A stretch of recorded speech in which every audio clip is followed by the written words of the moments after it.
the chef who fed the unemployed. In a bustling city filled with the clatter of footsteps and the ceaseless hum of ambition, there lived a chef named Ethan Tran.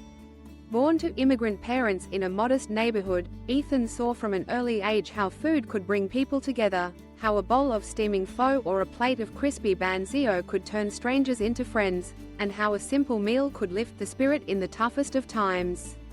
His parents worked long hours, his mother as a seamstress and his father as a night shift janitor, but every evening, no matter how tired they were, they insisted on sitting together at the table. The meals were simple, sometimes just rice and vegetables, but they were always shared with laughter, stories, and gratitude.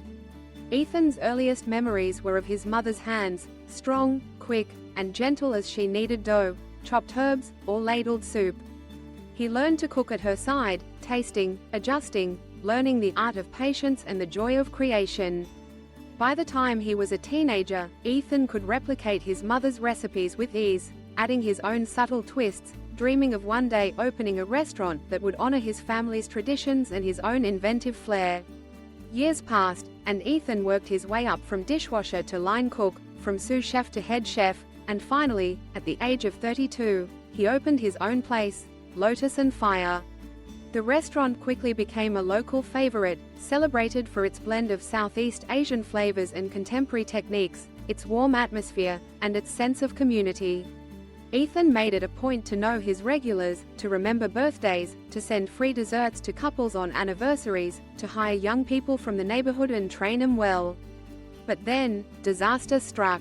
It began as whispers on the news, rumors of layoffs, factories closing, a downturn in the market. Soon, the city was gripped by recession. People lost jobs, lost homes, lost hope. Customers stopped coming, not because they didn't love the food, but because they couldn't afford even the most modest meal out. Ethan watched with growing concern as the lines at the food banks stretched longer, as the faces of his friends and neighbors grew thinner, more anxious. One gray morning, as Ethan stood in the silent kitchen, the scent of ginger and lemongrass lingering in the air, he made a decision that would change his life, and the lives of many others.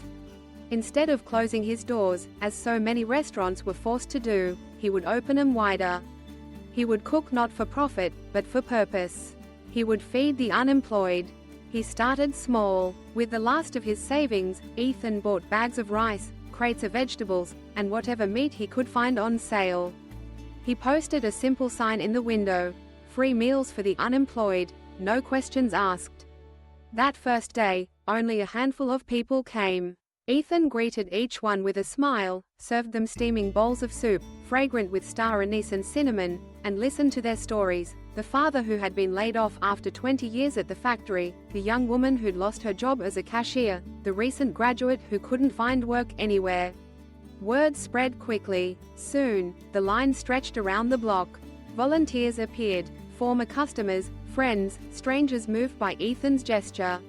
Some brought ingredients, others offered their time, washing dishes, chopping vegetables, serving meals. Local farmers donated surplus produce, bakers sent loaves of bread. The restaurant became a hive of activity, a place where dignity was restored with each meal, where laughter and hope simmered alongside the bubbling pots. Ethan's approach was simple. He treated every guest as he would a paying customer, with respect and kindness. There were no forms to fill out, no proof of need required. He understood that hunger carried its own shame, and he wanted his restaurant to be a sanctuary, not a charity. Each meal was plated with care, garnished with fresh herbs, served with a gentle word or a joke to lighten the mood. As weeks turned to months, Ethan watched the community transform. People who had come in as strangers began to talk, to share tips about job openings, to help each other with resumes, to swap stories and encouragement. One man, an out-of-work carpenter, started repairing broken chairs and tables at the restaurant. A woman who had lost her job as a florist decorated the dining room with bouquets of wildflowers.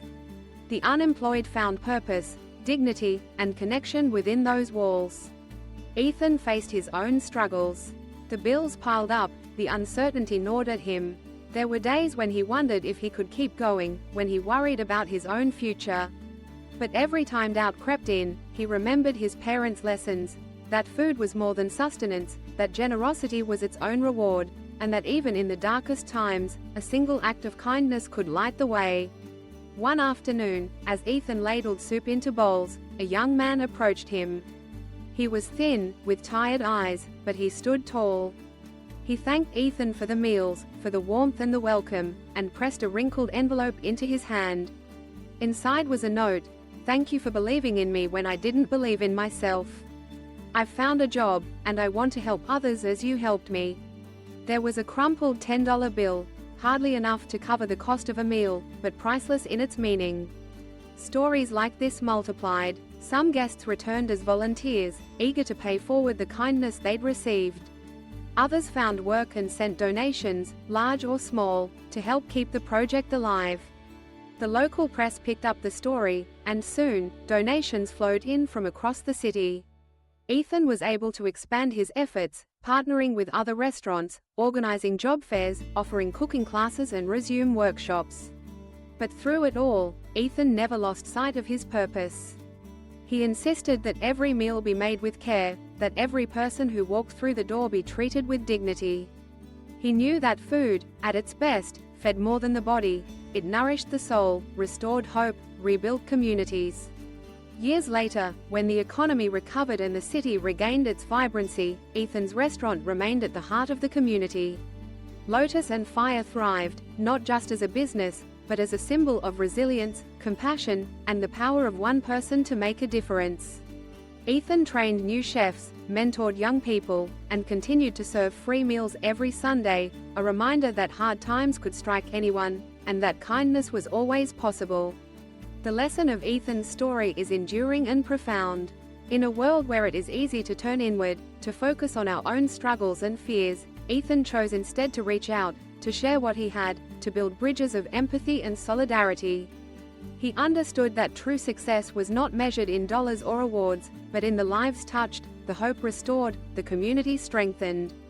His story reminds us that every act of generosity, no matter how small, ripples outward in ways we cannot predict. A bowl of soup, a warm smile, a listening ear. These simple gifts can change lives, inspire others, and turn hardship into hope. Ethan's legacy is not just the meals he served, but the spirit he kindled, a spirit of compassion, resilience, and shared humanity. As the years go by, the city changes, new challenges arise, but the lessons of the chef who fed the unemployed endure. In every kitchen where a meal is shared, in every community where neighbors help neighbors, Ethan's story lives on, a testament to the power of kindness, the strength of community, and the enduring truth that we rise by lifting others. Let us remember, then, the example of Ethan Tran. Let us find inspiration in his courage, his compassion, and his unwavering belief in the goodness of people. For in choosing to serve others, we discover the best within ourselves, and together, we create a world where no one is left hungry, and everyone is welcome at the table. Ethan's journey began, as so many do, with a single step, a decision to do what he could, with what he had, where he was. He did not wait for permission, or for perfect conditions, or for someone else to lead the way. He saw a need, felt a calling, and answered it with action. And in doing so, he transformed not only his own life, but the lives of countless others. As you go about your own journey, in your own city, with your own gifts and challenges, may you remember Ethan's story. May you find the courage to be generous, the wisdom to see the humanity in others, and the determination to make a difference, no matter how small. For it is in these moments, when we reach out, when we share, when we care, that we build the world we all long to see. And so, the chef who fed the unemployed became more than a cook, more than a business owner. He became a beacon of hope, a builder of bridges, a reminder that even in the hardest times, we are never truly alone. For as long as there are hands to cook, hearts to care, and people willing to share, the table will always be set, and the door will always be open. Remember this: kindness is never wasted. Generosity is never forgotten, and the smallest act of compassion can light a fire that warms the world. In the end, Ethan's greatest recipe was not written in any cookbook, but in the hearts of those he touched. It was a recipe for hope, for healing, for community, a legacy that endures, one meal, one story, one life at a time. As the sun sets over the city, casting golden light across the restaurant's windows, the sounds of laughter and conversation spill into the street. Inside, Ethan stands at the stove, stirring a pot of soup, his heart full, his purpose clear. He knows that tomorrow will bring new challenges, new faces, new stories. But for tonight, the table is full, the food is plentiful, and the spirit of kindness is alive and well. May we all find inspiration in his story. May we all strive to feed not just the body, but the soul. And may we remember, always, that in lifting others, we lift ourselves. For in the end, as Ethan taught us, it is not what we have, but what we share, that truly matters. Let this story be a spark, a call to action, a reminder that each of us has the power to make a difference. The chef who fed the unemployed showed us the way. Now, it is up to us to follow, to serve, to care, and to build a table where all are welcome, and none go hungry.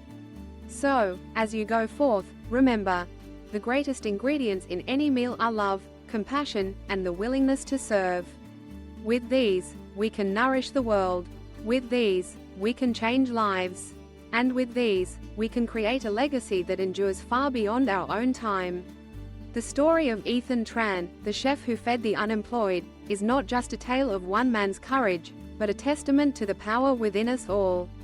May his example inspire you, guide you, and remind you, today and always, that the world is made better, one act of kindness at a time.